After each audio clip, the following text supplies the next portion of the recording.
She didn't look sick. She smiled at meetings, answered emails, laughed at jokes, held it together. But what they couldn't see was that her joints were on fire, that she hadn't slept in 3 nights, that every step she took was a silent act of will. They said, "You're too young to be this tired. Maybe it's just stress. Other people push through. You should too." So she did. She pushed through until one day her body pushed back. And that's when she realized it's not weak to rest. It's not selfish to speak. It's not dramatic to hurt. Because pain doesn't need permission to exist.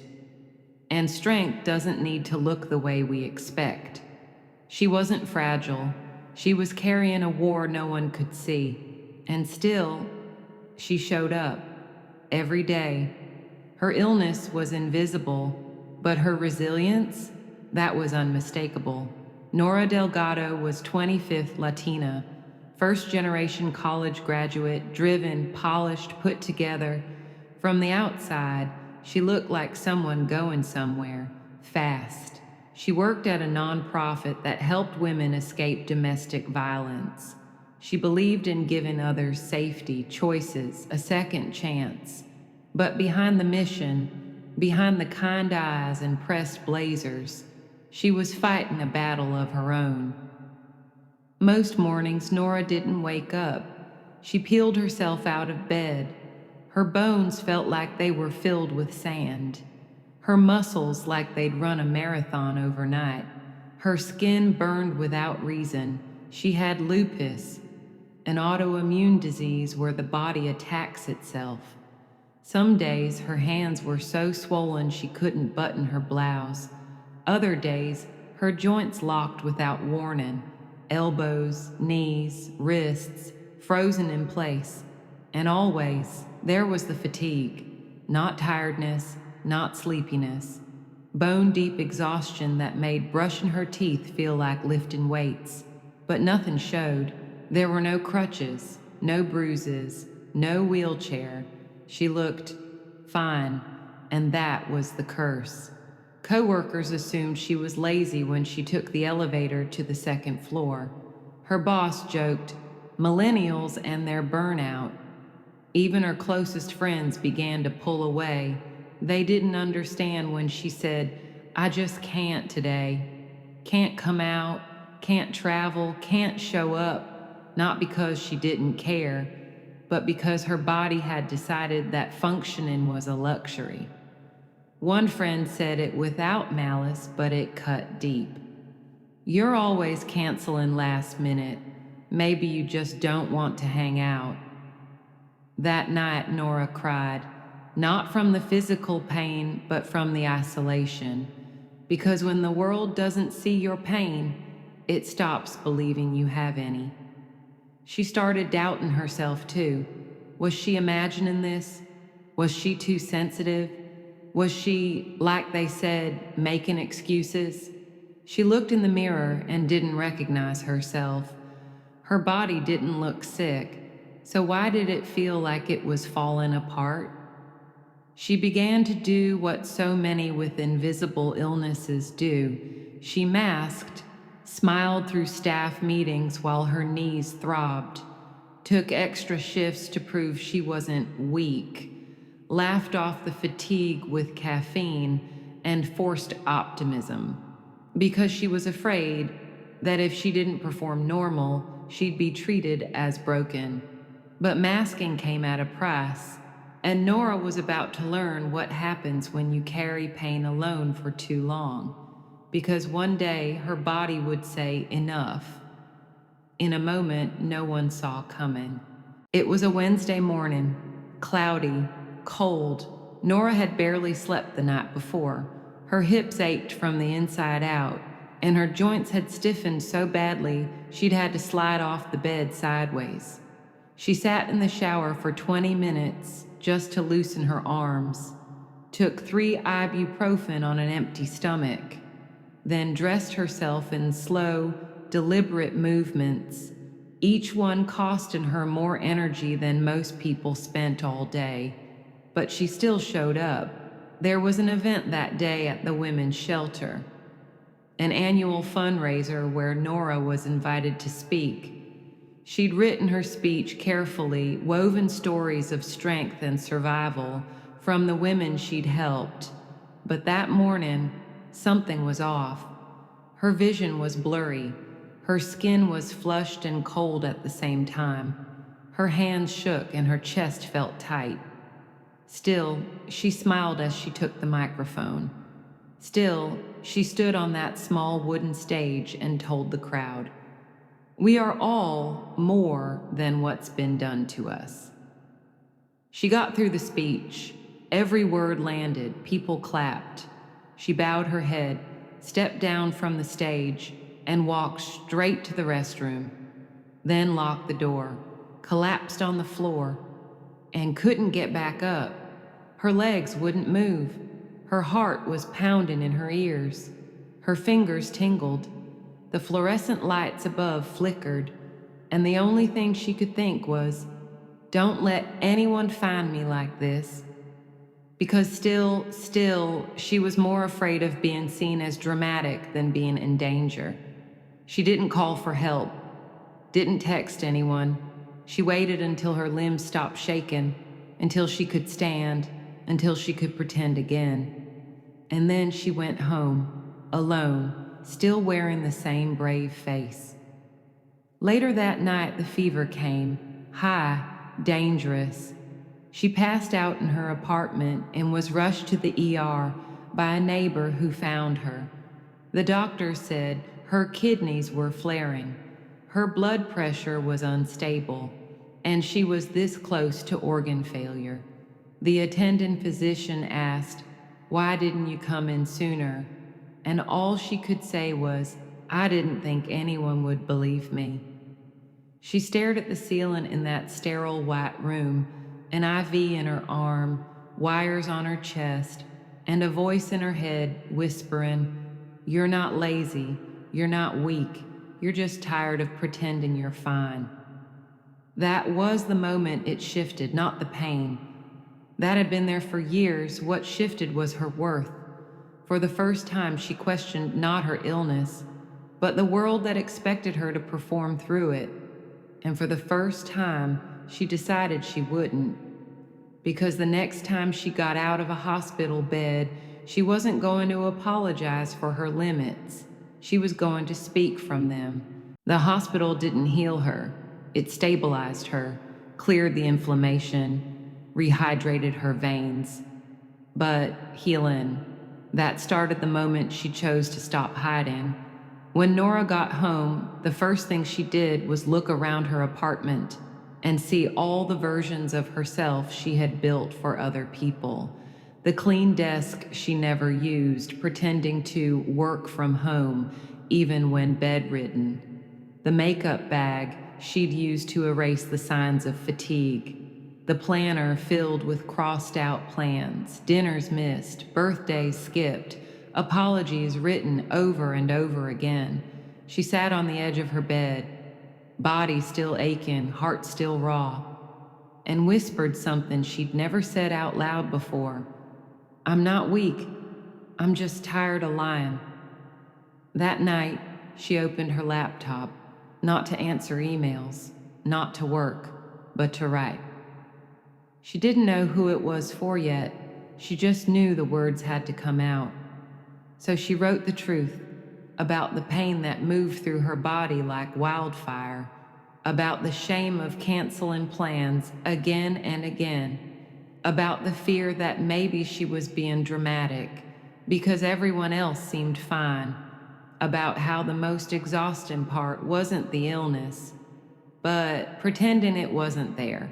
She published her first blog post anonymously. No photo, no bio, just a title, "When Your Pain Doesn't Look Like Pain."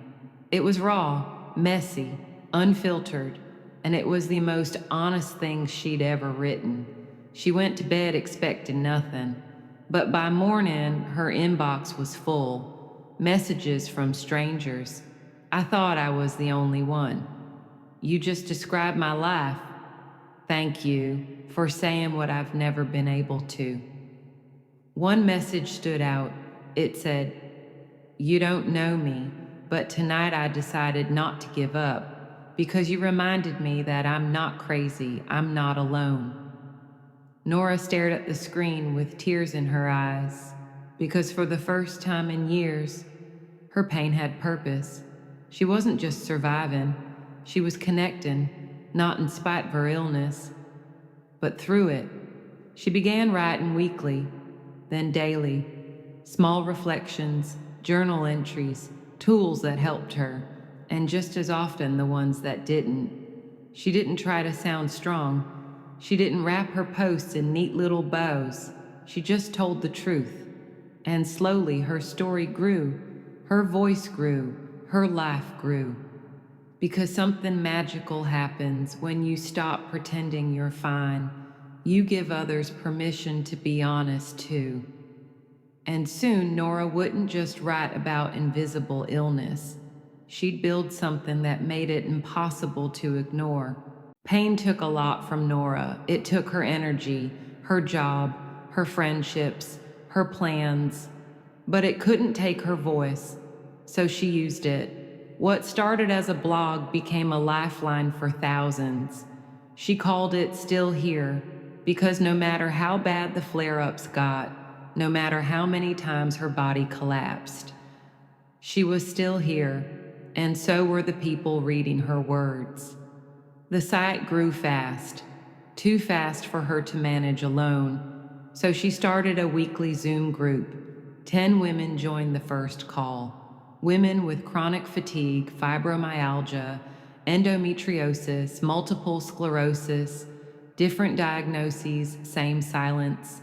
They laughed, they cried, they shared tips, doctor horror stories, gentle wins, and for the first time in a long time, Nora felt what the pain had buried: belonging.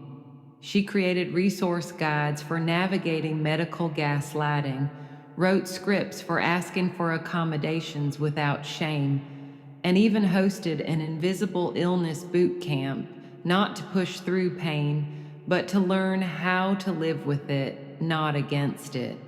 Eventually, she turned Still Here into a nonprofit, a place where newly diagnosed people could be matched with a mentor, someone who had already walked this road, someone who wouldn't say, "Just think positive," someone who wouldn't look away. And though her health remained unpredictable, she adapted. Her recording studio was her bedroom. Her office was a heating pad and a laptop stand. She'd cancel a meeting when her kidneys flared. She'd post a voice memo instead of a blog when typing hurt, and people stayed. Because it wasn't perfection they came for. It was her honesty, her courage, her choice to show up on the hard days, even if that meant showing up in a whisper. One day, she received an email from a medical school. A professor had been assigning her essays to first-year students. "You're teaching future doctors," he wrote. "You're helping them see what textbooks never could." She stared at the message for a long time, not because she doubted it, but because a part of her, the part that still remembered being ignored, dismissed, doubted, had never imagined being heard like this. And in that moment, she realized her illness didn't take away her purpose, it gave her a new one, and soon, Nora would return to the very place where she once broke. But this time, she wouldn't collapse in the bathroom. She'd be honored in the spotlight. It had been exactly 1 year since Nora stood behind that podium, eyes blurry, body trembling, giving everything she had, only to collapse behind a locked bathroom door alone. But this time, she didn't walk in as a speaker. She was invited as something else entirely, a woman of honor. The women's shelter where she once gave that speech had been quietly following her journey, reading her words, sharing her posts, watching the way her voice became a light for others lost in the dark. They saw what so many others missed, not just Nora's pain, but what she built in spite of it. So they invited her back, but not to speak, to unveil something. At the back of the center, down a hallway filled with kids' drawings and soft spoken hope, was a room, small, quiet, filled with soft blankets, warm lights, adjustable chairs, noise canceling headphones, and a single diffuser letting out the scent of lavender. A sanctuary for women in flare ups, for survivors with sensory sensitivity, for those who couldn't always sit through loud meetings, group therapy, or celebrations. A space that said, "You don't need to push through to belong here. You don't have to look sick to rest." Above the door was a plaque. The Nora Room, a space for invisible pain, a space for undeniable strength. She read the words. Her hands trembled again, not from weakness, but from the weight of being seen. Truly seen. For years, she'd fought to be believed. Now her name was carved in recognition. The staff gave her a standing ovation, not because she was cured, not because she was better, but because she had made space for others to be real, without apology. Later that day, one of the women staying at the shelter, a teenager who hadn't spoken much, sat beside Nora in the room. She whispered, "I didn't know it was okay to be tired. Thank you for making this." Nora didn't have the words. She just held the girl's hand, gently, silently, the way she wished someone had held hers years ago. And in that moment, surrounded by soft light, quiet breath, and shared truth, Nora realized something. Her pain didn't shrink her life. It reshaped it. And that shape fit more people than she ever imagined. She was told she looked fine. She was told it couldn't be that bad. She was told to try harder, push through, be grateful. But Nora Delgado wasn't asking for pity. She was asking to be sane. And when no one would look, she built a mirror for others like her to find themselves. Her story didn't end in a diagnosis. It began there, because invisible pain doesn't mean invisible worth. Every blog post, every Zoom call, every moment she showed up with trembling hands and a tired heart. That was strength, not loud, not perfect, not pretty, but real, earned, unshakable. And maybe that's what we all need to remember.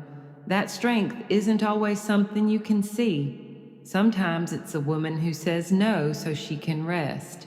Sometimes it's the man who cancels plans because his body won't cooperate. Sometimes it's the teen who smiles through class while their insides burn with fatigue. Invisible illness doesn't ask for permission, but strength doesn't either. It shows up anyway. It speaks anyway. It loves anyway. So if you're living with pain the world can't see, let Nora remind you, you don't owe anyone a performance. You don't have to prove you're suffering. You don't need to be cured to be worthy. Leave a comment for someone who carries pain in silence. Tag someone stronger than they let on. Or just say, "I see you."